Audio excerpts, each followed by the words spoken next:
우리가 살아가는 세상은 어떠한 세상일까요? 우리가 살아가는 세상은 하나님이 이 천지를 창조하시고 또 아담과 하와가 범죄한 이래로 선과 악, 기쁨과 슬픔이 교차하는 그러한 세상입니다. 그러한 세상 속에서 또한 성도는 살아가고 있죠. 그리고 그 속에서 때로는 어려운 일을 당하기도 하고 때로는 하나님의 인도하심을 우리가 보기도 합니다. 그러나 우리가 살아가면서 또 여러 가지 어려움을 당할 때, 너무나도 고난을 당할 때, 주님, 어떻게 이러한 일이 일어날 수가 있습니까? 라고 우리가 주님 앞에 기도할 때도 있습니다.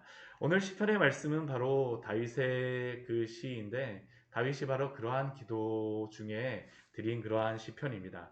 오늘 그 1절 말씀을 보게 되면, 다윗이 근심 가운데에, 또한 두려움 가운데에 하나님께 간구하며 기도하고 있습니다. 무엇이라고 기도합니까?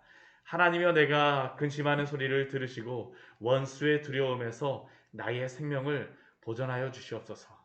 하나님이여, 내가 근심하는 소리를 들으시고, 이제 이 시편의 뒤에 말씀을 보면 알겠지만 다윗이 이렇게 근심하는 이유는 다른 것이 아닙니다. 다윗이 만약 이렇게 근심하는 이유가 원수 때문에, 악인 때문에 이렇게 근심하는 것인데, 악인과 동일하게 행동을 한다면 사실은 그의 마음이 시원하다, 뭐 그런, 스스로 그런 생각을 할 수 있을지도 모르겠지만, 지금 다윗이 근심하는 이유는 그가 원수가 행하는 그 방법대로 행하지 않기 때문입니다. 하나님을 의지하고 하나님께 간구하기 때문에 근심이 있는 것이죠. 우리가 그렇지 않습니까? 하나님 앞에 의지하면 의지할수록, 하나님을 따르면 따를수록, 정말 우리의 마음속에 하나님을 의지하면서 여러 가지 당신을만 하나님을 의지하며 살아간다고 하지만, 그러나 그럼에도 불구하고 그것 때문에, 하나님의 방법대로 살아가는 그러한 이유 때문에 당하는 애꿎은 그러한 근심과 또한 핍박도 성도의 삶에 일어남을 우리가 볼 수 있죠. 그러한 때가 분명히 있습니다. 세상의 사람들이 우리가 하나님의 말씀대로 살아간다고 해서 격려하고 위로하기보다는 오히려 그것을 이용하는 사람들도 너무나도 많습니다. 그러한 가운데에서 지금 다윗이 근심하며 기도하고 있는 것이죠. 원수의 두려움이 있습니다. 그러한 속에서 나의 생명을 보존하여 주시옵소서라고 다윗이 간구하며 기도하고 있는 것입니다. 참, 그런데 우리가 이 원수의 두려움이라고 하지만 이러한 두려움이 대부분 어떤 경우입니까? 실제로 어떠한 일이 일어나지 않았음에도 불구하고 일어날 것이 예상됨으로 말미암아 사실 우리가 더 두려움에 휩싸일 때도 있죠. 다윗은 지금 원수의 두려움에서, 주님, 아직까지 일어나지 않았지만 그러나 이런 원수의 두려움이 너무나도 나의 마음을 두려워하는 이러한 가운데에서 나의 생명을, 나의 마음을 지키시고 보존하여 주시옵소서라고 지금 기도하고 있습니다. 또 2절 말씀에서도 다윗이 이렇게 기도하죠.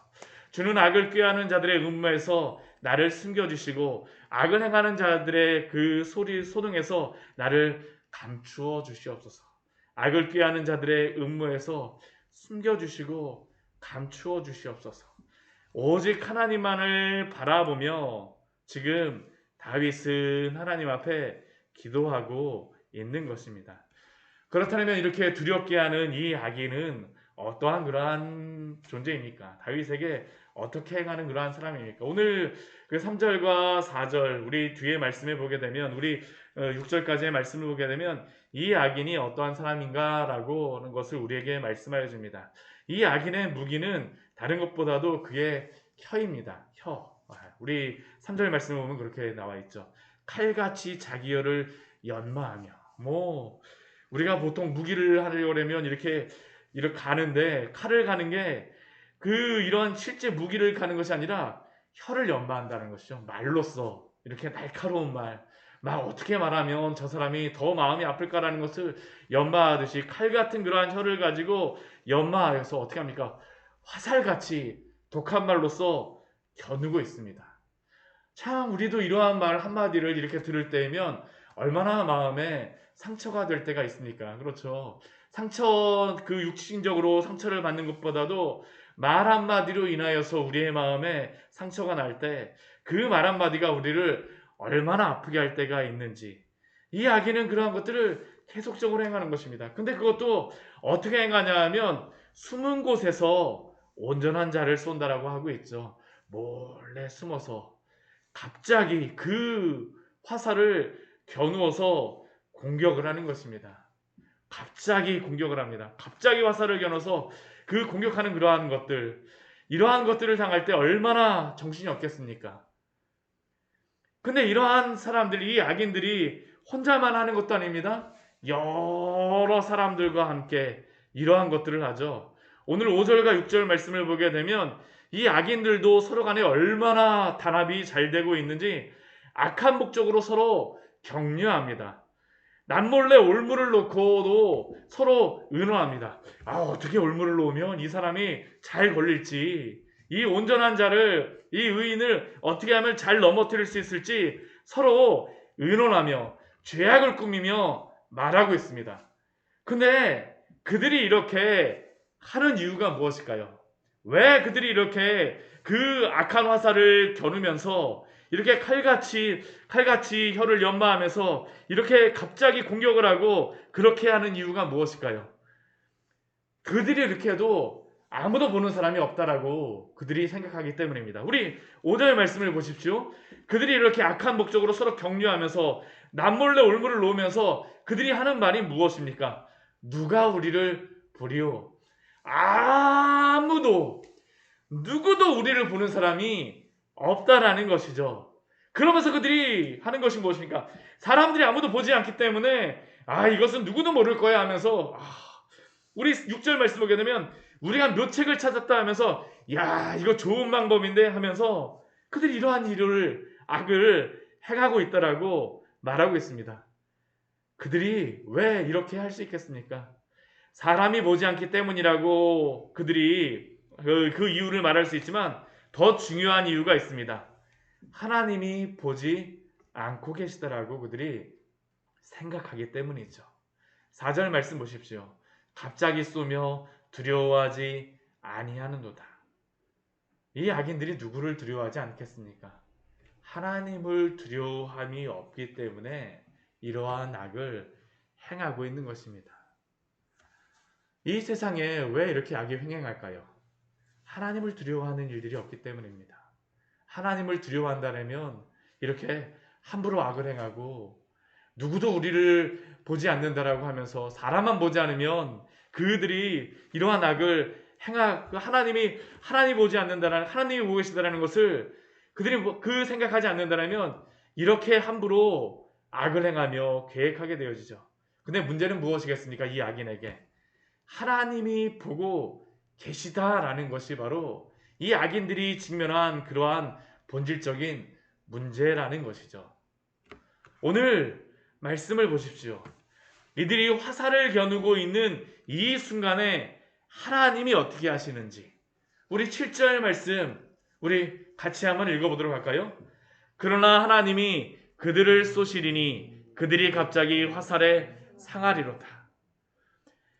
그들은 사람들이 보지 않으면서 아무도 우리의 묘책을 누구도 모르겠지라고 하고 있지만 그러나 그 순간 누가 보고 계시다라는 것입니까? 하나님이 보고 계시다라는 것이죠. 하나님이 보고 계십니다. 이것은 우리 의인, 하나님의 뜻대로 살아가는 사람들, 비록 이 세상 속에서 하나님 때문에 고통받는 그러한 성도들에게 위로가 되어지는 것입니다. 왜요?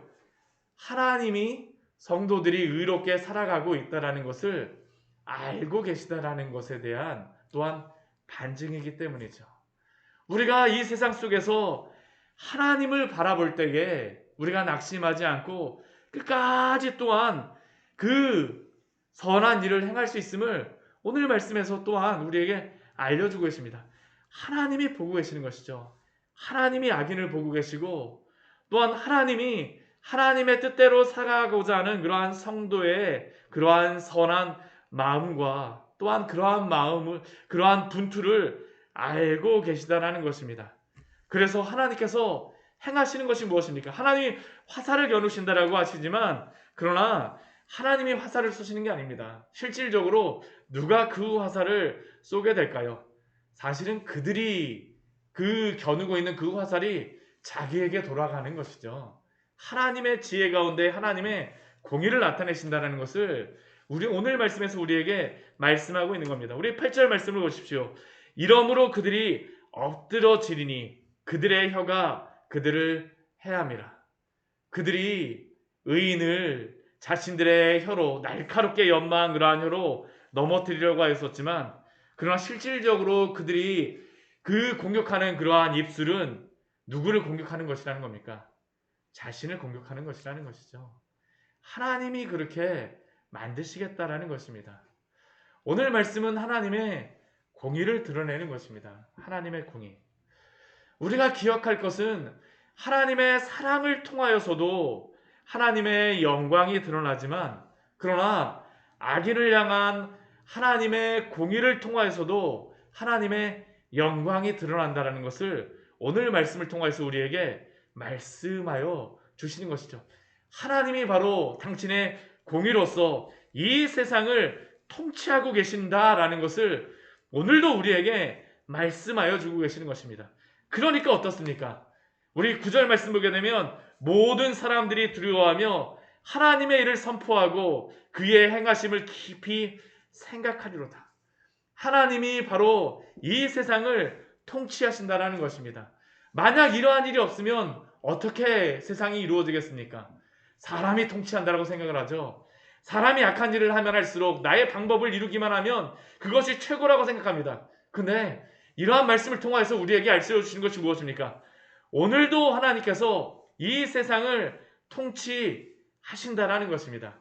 오늘 이 말씀을 분명하게 우리에게 예로써 보여주는 한 가지의 사건이 있습니다. 우리 성경에 보게 되면 하나님이 사람이 화살을, 악인이 화살을 겨누어서 의인을 쓰러뜨리는 것 같지만 사실은 하나님이 그 악인을 향하여서 화살을 겨누고 계시다는 것을 보여주시는 그러한 일이 있습니다. 우리 열왕기상 우리 22장 말씀 같이 한번 보도록 할까요? 우리 열왕기상 22장 말씀을 보게 되면 아합의 그러한 말씀이 나오고 있습니다. 이 아합이라고 하는 왕은 어떠한 왕입니까? 참 악한 왕이었었죠. 북이스라엘에서도 가장 악한 왕이 바로 이 아합입니다. 근데 이 열왕기상 우리 22장 우리 34절 말씀을 우리 같이 한번 보도록 하겠습니다. 우리 열왕기상 우리 22장 34절의 말씀을 같이 한번 읽어보도록 할게요. 같이 한번 읽어보도록 하겠습니다. 한 사람이 무심코 활을 당겨 이스라엘 왕의 갑옷 솔기를 마친지라 왕이 그 병거 모는 자에게 이르되 내가 부상하였으니 내 손을 돌려 내가 전쟁터에서 나가게 하라 하였으나 지금 이 사건이 어떠한 사건이냐면 아합 왕이 지금 그 길르앗 야베스를 가고 지금 전쟁을 하려고 하는 것입니다. 아람과 지금 전쟁을 하려 길르앗 라못에서 전쟁을 해서 그곳에서 승리하려고 전쟁을 나갑니다. 근데 하나님께서 이곳에서 어떤 일을 벌이실까요? 우리 오늘 열왕기상 방금 전에 읽었던 이 열왕기상 그 22장 앞에 말씀에 보게 되면 우리 열왕기상 21장의 말씀이 나옵니다. 그 열왕기상 21장의 말씀이 무엇일까요? 하나님 앞에서 선한 일을 행하며 살아가고자 하는 나봇의 이야기가 나오고 있죠. 나봇의 그 포도원의 사건이 나오고 있습니다. 나봇은 하나님의 뜻대로 살아가고자 해요. 근데 아합이 어떤 일을 벌입니까? 그의 아내 이세벨과 함께 하나님 앞에 의롭게 행하고자 하는 그 나봇을 무고하게 죽이죠. 그런데 하나님께서 그 아합의 그러한 악을 행할 때 하나님 어떻게 하셨을까요? 그것을 보고 계시는 것입니다. 보고 계세요. 그래서 방금 전에 읽었던 이 열왕기상 22장 우리 말씀과 같이 무심코 어떠한 사람이 활을 겨누었는데 그 활이 누구에게 맞게 되어지는 겁니까? 아합에게 맞게 되어지는 것이죠. 하나님이 이 세상을 어떻게 다스리시는가? 하나님의 공의로서 어떻게 하나님이 이 땅을 다스리시는가라는 것을 이 열왕기상 말씀에서는 우리에게 알려주고 있는 것입니다. 사랑하는 성도 여러분, 우리가 이 세상을 살아갈 때에 여러 가지 일을 당합니다. 그러나 그러할 때마다 우리가 가져야 될 믿음이 무엇이겠습니까? 하나님이 오늘도 당신의 공의에 따라서 이 땅을 다스리신다라는 그러한 믿음을 가지십시오. 또한 이 하나님의 이 공의로운 다스리신 가운데에 성도를 보호하시며 오늘도 지키신다라는 것을 우리가 기억해야 합니다. 그래서 오늘 64장 우리 64편 10절 말씀에서 우리 이렇게 마무리하고 있습니다. 의인은 여호와로 말미암아 즐거워하며 그에게 피하리니. 하나님의 그 다스리심과 그 보호하심 가운데에 피하라라고 우리에게 말씀하고 있는 것입니다. 하나님의 그 다스리심, 하나님이 이 땅을 통치하심 가운데에 믿음으로 살아가시는 우리 귀한 성도님들 되시기를 축원합니다. 같이 기도하도록 하겠습니다. 하나님 아버지, 오늘 말씀을 통해